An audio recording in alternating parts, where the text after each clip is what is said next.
Hello dear student. आज मैं आपके लिए फिर से लेकर के आ गया हूँ आरआरबी ग्रुप डी के जो जनरल साइंस है उसके पीवाईक्यू में जो इम्पोर्टेंट जो बार बार पूछा गया है उसको हम लेकर आए हैं। तो चलिए हम लोग देर नहीं करते हैं और क्वेश्चन से ही डायरेक्ट स्टार्ट करते हैं कि वो सब क्या कौन कौन से क्वेश्चन है जो एग्जाम में जो है आरआरबी ग्रुप डी के एग्जाम में बार बार पूछा गया है। हर साल पूछता है इस क्वेश्चन को। तो सबसे पहले हम बात करते हैं यहाँ पर पहला हम लोग सवाल। बात करें पहले सवाल की, तो पहला सवाल यहाँ पे दिया हुआ है, लिटमस विलियन ना तो अम्लीय होता है और ना ही क्षारीय, तब इसका रंग कैसा होता है? पूछ रहा है कि अगर लिटमस जो विलयन है ना अम्लीय है ना क्षारीय है, तो इसका रंग कैसा होगा? ऑप्शन ए में दिया हुआ है लाल, ऑप्शन बी में दिया हुआ है नीला, ऑप्शन सी में दिया हुआ है बैंगनी और ऑप्शन डी में दिया हुआ है पीला।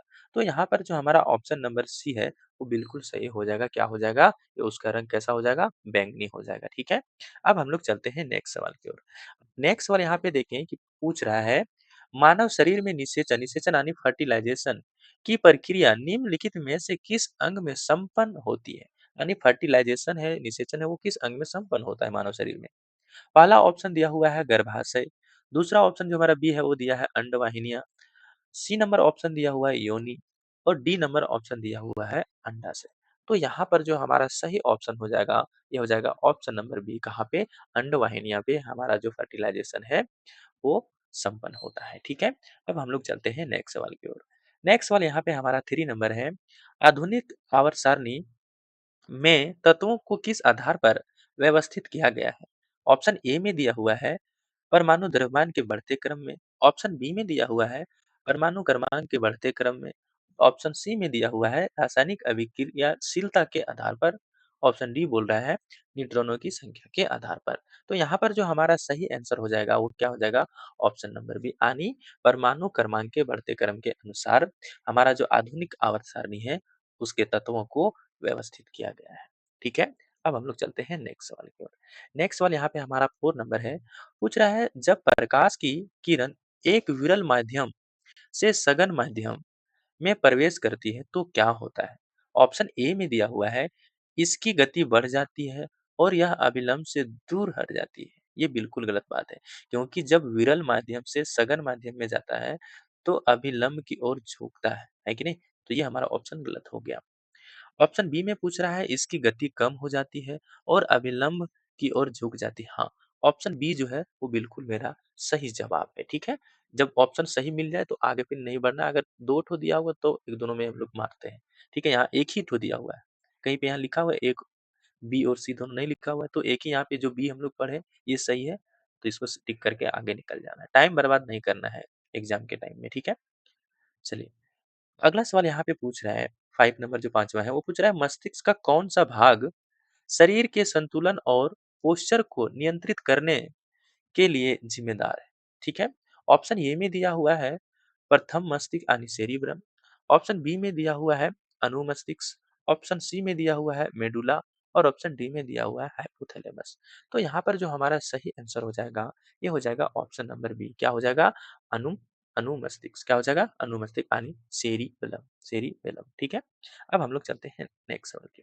नेक्स्ट सवाल यहाँ पे दिया हुआ है, प्रतिरोधकता का एसआई मात्रक निम्नलिखित में से कौन सा है? ये तो सबसे आसान सवाल है कि इसका आंसर क्या होगा। प्रतिरोधकता का, रेसिस्टिविटी का पूछ रहा है, प्रतिरोधक का नहीं। अगर प्रतिरोधक रहता तो ऑप्शन ये मेरा सही हो जाता, लेकिन ऑप्शन ये पे यहाँ पे नहीं सही होगा, क्योंकि प्रतिरोधकता का क्या होता है?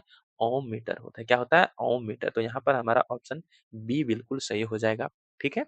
अब हम लोग चलते हैं नेक्स्ट सवाल की ओर।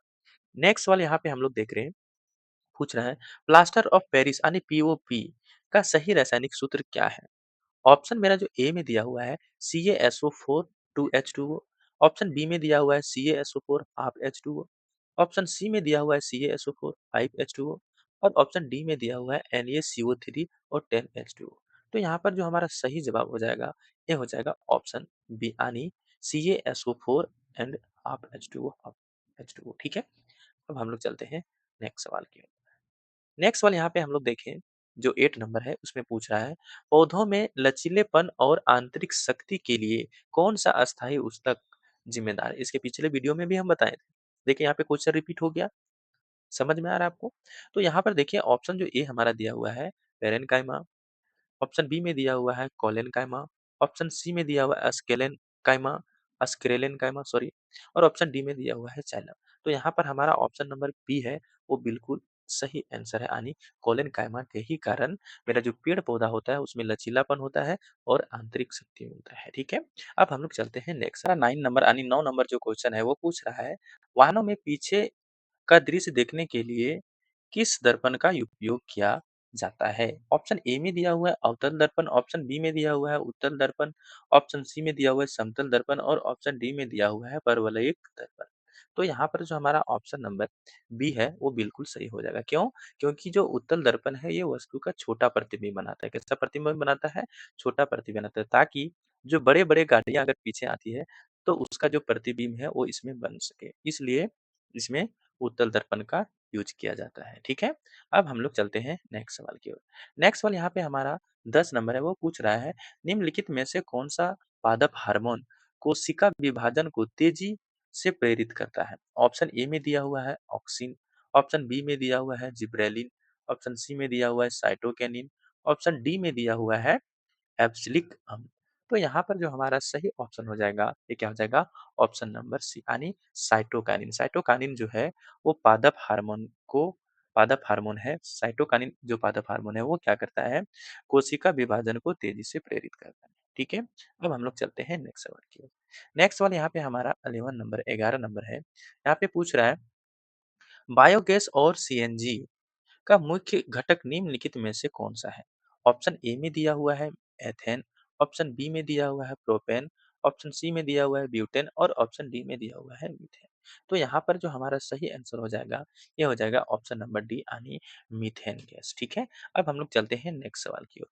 नेक्स्ट सवाल यहाँ पे हमारा 12 नंबर है, पूछ रहा है, विद्युत फ्यूज तार किस सिद्धांत पर कार्य करता है? विद्युत फ्यूज जो होता है, उसका जो तार होता है, वो किसके सिद्धांत पे कार्य करता है? ऑप्शन ए में दिया हुआ है धारा के चुंबकीय प्रभाव पर, ऑप्शन बी में दिया हुआ है धारा के ऊष्मीय प्रभाव पर, ऑप्शन सी में दिया हुआ है रासायनिक प्रभाव पर और ऑप्शन डी में दिया हुआ है विद्युत चुंबकीय प्रेरण पर। तो यहाँ पर हमारा जो सही ऑप्शन हो जाएगा, ये हो जाएगा ऑप्शन नंबर बी, धारा के ऊष्मीय प्रभाव। ठीक है? अब हम लोग चलते हैं नेक्स्ट सवाल की ओर। नेक्स्ट सवाल यहाँ पे हमारा 13 नंबर है, वो पूछ रहा है, मानव शरीर की किस ग्रंथि को मास्टर ग्रंथि कहा जाता है? मानव शरीर के किस ग्रंथि को मास्टर ग्रंथि कहा जाता है? ऑप्शन ए में दिया हुआ है थायराइड ग्रंथि, ऑप्शन बी में दिया हुआ है पीयूष ग्रंथि, ऑप्शन सी में दिया हुआ है अग्नाशय और ऑप्शन डी में दिया हुआ है अधिकृत ग्रंथि। तो यहाँ पर जो हमारा ऑप्शन नंबर बी है, वो बिल्कुल सही हो जाएगा, यानी पीयूष ग्रंथि को हम लोग क्या बोलते हैं? मास्टर ग्रंथि। क्या बोलते हैं? मास्टर ग्रंथि, ठीक है? अब हम लोग चलते हैं नेक्स्ट सवाल की ओर। नेक्स्ट सवाल जो हमारा यहाँ पे है 14 नंबर, वो पूछ रहा है, क्विक लाइम क्विक लाइम बिना बुझा हुआ चूना का रासायनिक नाम क्या है? ऑप्शन ए में दिया हुआ है कैल्शियम कार्बोनेट, ऑप्शन बी में दिया हुआ है कैल्शियम हाइड्रोक्साइड, ऑप्शन सी में दिया हुआ है कैल्शियम ऑक्साइड और ऑप्शन डी में दिया हुआ है कैल्शियम क्लोराइड।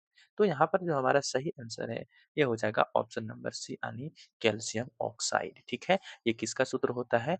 क्विक लाइम का, ठीक है? अब हम लोग चलते हैं नेक्स्ट क्वेश्चन की ओर।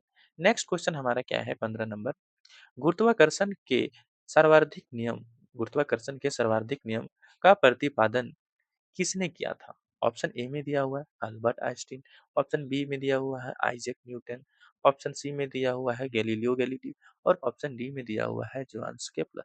तो यहाँ पर जो हमारा सही आंसर हो जाएगा, ये हो जाएगा ऑप्शन बी। किसने दिया था? आइजैक न्यूटन, इसको सर आइजैक न्यूटन भी लोग बोलते हैं, ठीक है? अब हम लोग चलते हैं नेक्स्ट सवाल की ओर। नेक्स्ट सवाल यहाँ पे हमारा 16 नंबर है, उसमें पूछ रहा है, लार में कौन-सा एंजाइम पाया जाता है, जो स्टार्च को शर्करा में तोड़ता है, ठीक है? ऑप्शन ए में दिया हुआ है पेप्सिन, ऑप्शन बी में दिया हुआ है, क्या लिया है? ट्रिप्सिन और ऑप्शन सी में दिया हुआ है एमाइलेज और ऑप्शन डी में दिया हुआ है लाइपेज। तो यहाँ पर हमारा जो सही आंसर हो जाएगा, ये क्या हो जाएगा? ऑप्शन नंबर सी क्या हो जाएगा? लाइमेज, यानी इसको हम लोग टाइलिन भी बोलते हैं, ठीक है? अब हम लोग चलते हैं नेक्स्ट सवाल की ओर। नेक्स्ट सवाल यहाँ पे हमारा 17 नंबर है, उसमें पूछ रहा है, जंग लगना यानी रस्टिंग ऑफ आयरन किस प्रकार की रासायनिक अभिक्रिया का उदाहरण है? ऑप्शन ए में दिया हुआ है अपघटन अभिक्रिया, ऑप्शन बी में दिया हुआ है ऑक्सीकरण एवं संयोजन अभिक्रिया, ऑप्शन डी सी में दिया हुआ है विस्थापन अभिक्रिया और ऑप्शन डी में दिया हुआ है हमारा ऊष्माशोषी अभिक्रिया। तो यहाँ पर हमारा जो सही आंसर हो जाएगा, वो क्या हो जाएगा? ऑप्शन नंबर बी बिल्कुल सही हो जाएगा। क्या? ऑक्सीकरण एवं संयोजन अभिक्रिया। ठीक है? अब हम लोग चलते हैं नेक्स्ट सवाल की ओर। नेक्स्ट सवाल यहाँ पे हमारा 18 नंबर है, उसमें पूछ रहा है ध्वनि तरंगें निम्नलिखित में से किस माध्यम में यात्रा नहीं कर सकती है? ध्वनि तरंग निम्नलिखित में से किस माध्यम में यात्रा नहीं कर सकती है? ठोस, ठोस में तो ध्वनि गमन करती है, जब कोई भी गोलाव में डालते टन टन आवाज आता है तो जाता है दूर तब ना सुनाई देता है। ऑप्शन बी में दिया है द्रव, इसमें भी करती है। ऑप्शन सी में दिया हुआ है गैस, इसमें भी करती है। यहाँ पर ऑप्शन नंबर जो डी है वो बिल्कुल सही है, यानी वैक्यूम वैक्यूम में ध्वनि गमन नहीं करती। वैक्यूम कहने का मतलब वहाँ पे कोई मीडियम नहीं, ना हवा ना गैस, कोई चीज है ही नहीं। ठीक है? अब हम लोग चलते हैं नेक्स्ट सवाल की ओर। नेक्स्ट सवाल यहाँ पे हमारा 19 नंबर है, इसमें पूछ रहा है कोशिका का पावर हाउस किसे कहा जाता है? यानी पावर हाउस ऑफ सेल किसे कहा जाता है? ऑप्शन ए में दिया हुआ है गोल्जी काय, ऑप्शन बी में दिया हुआ है माइटोकॉन्ड्रिया, ऑप्शन सी में दिया हुआ है राइबोसोम और ऑप्शन डी में दिया हुआ है लाइसोसोम। तो जो पावर हाउस है वो हम लोग किसको बोलते हैं? ऑप्शन नंबर जो बी है वो बिल्कुल सही हो जाएगा। क्या? माइटोकॉन्ड्रिया। क्यों? क्योंकि माइटोकॉन्ड्रिया में ही सारे जो एनर्जी वगैरह बनते हैं वो माइटोकॉन्ड्रिया में ही बनते हैं, इसलिए इसको पावर हाउस बोला जाता है। ठीक है, सेल का। अब हम लोग चलते हैं नेक्स्ट सवाल। नेक्स्ट सवाल यहाँ पे 20 नंबर है, पूछ रहा है आधुनिक आवर्त सारणी में हैलोजन समूह यानी हैलोजन ग्रुप को किस समूह में रखा गया है? ऑप्शन ए में दिया हुआ है 15, ऑप्शन बी में दिया हुआ है 16, ऑप्शन सी में दिया हुआ है 17 और ऑप्शन डी में दिया हुआ है 18। तो यहाँ पर हमारा जो सही ऑप्शन हो जाएगा ये हो जाएगा ऑप्शन नंबर सी 17। कौन सा ग्रुप में रखा गया है? हैलोजन ग्रुप को 17 में रखा गया है, 17 ग्रुप में। ठीक है? अब हम लोग चलते हैं नेक्स्ट सवाल की ओर। नेक्स्ट सवाल यहाँ पे हमारा 21 नंबर है, यहाँ पे पूछ रहा है जब न्यूटन के तीसरे नियम के अनुसार क्रिया होती है तो प्रतिक्रिया बल कहाँ कार्य करता है? कहाँ कार्य करता है? ऑप्शन ए में दिया हुआ है उसी वस्तु पर समान दिशा में, भिन्न वस्तु पर विपरीत दिशा में, केवल पहली वस्तु पर लंबवत। ऑप्शन डी में दिया हुआ है प्रतिक्रिया बल का मान शून्य होता है। तो यहाँ पर हमारा जो सही आंसर हो जाएगा ये हो जाएगा ऑप्शन नंबर बी, यानी भिन्न वस्तु पर विपरीत दिशा में। सही तो है, क्योंकि तीसरा नियम क्या कहता है न्यूटन का कि जितना बल से हम लोग कोई चीज को खींचते हैं, जैसे कुआं में बाल्टी लगा हुआ रहता है पानी वाला खींचते हैं, उतना बल से बाल्टी भी नीचे खींचता है। यही ना बोलता है तीसरा? तो यही तो हुआ कि भिन्न वस्तु पर विपरीत दिशा में। ठीक है? अब हम लोग चलते हैं नेक्स्ट सवाल की ओर। नेक्स्ट सवाल यहाँ पे हमारा जो 22 नंबर है वो क्या पूछ रहा है? ओजोन परत वायुमंडल के किस भाग में पाया जाता है जो पराबैंगनी किरण को रोकती है? ऑप्शन ए में दिया हुआ है क्षोभ मंडल, ऑप्शन बी में दिया हुआ है संताप मंडल, ऑप्शन सी में दिया हुआ है मध्यमंडल और ऑप्शन डी में दिया हुआ है वायुमंडल। तो यहाँ पर जो हमारा सही जवाब हो जाएगा वो क्या हो जाएगा? संताप मंडल। ये क्वेश्चन बहुत इंपॉर्टेंट है, क्योंकि इस क्वेश्चन को अगर देखें ना तो 10-12 साल से ही इसको पूछ रहे हैं। तो ये क्वेश्चन जरूर याद रखना कि संताप मंडल में ओजोन लेयर पाया जाता है। ठीक है? अब हम लोग चलते हैं नेक्स्ट सवाल। नेक्स्ट सवाल यहाँ पे हमारा 23 नंबर है। इसमें पूछ रहा है अम्लराज बनाने के लिए सांद्र HCl और सांद्र NO3 HNO3 को किस अनुपात में मिलाया जाता है? ऑप्शन ए में दिया है 1:3, ऑप्शन बी में दिया हुआ है 3:1, ऑप्शन सी में दिया हुआ है 2:3 और ऑप्शन डी में दिया हुआ है 1:1। तो यहाँ पर जो हमारा सही जवाब हो जाएगा ये क्या हो जाएगा? ऑप्शन नंबर बी, यानी 3:1 में मिलाया जाता है, जो कि अम्लराज बनता है। ठीक है? अब हम लोग चलते हैं नेक्स्ट सवाल की ओर। नेक्स्ट सवाल यहाँ पे हमारा 24 नंबर जो है वो पूछ रहा है मानव रक्त का पीएच मान सामान्यतः कितना होता है? ऑप्शन ए में दिया हुआ है 6.4, ऑप्शन बी में दिया हुआ है 7.4, ऑप्शन सी में दिया हुआ है 8.4 और ऑप्शन डी में दिया हुआ है 7। यानी उदासीन, उदासीन तो होता नहीं, ये तो होगा नहीं। यहाँ पर जो ऑप्शन नंबर हमारा बी है वो बिल्कुल सही हो जाएगा। क्या?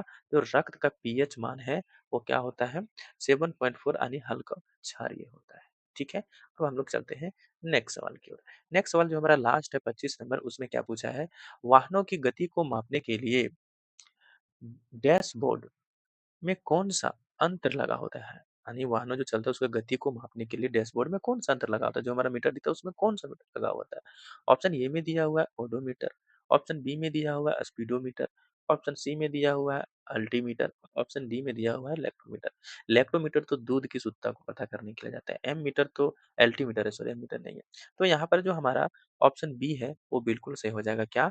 स्पीडोमीटर, ठीक है?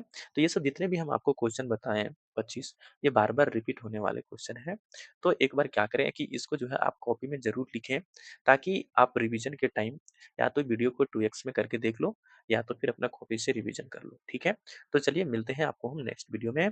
थैंक यू, धन्यवाद।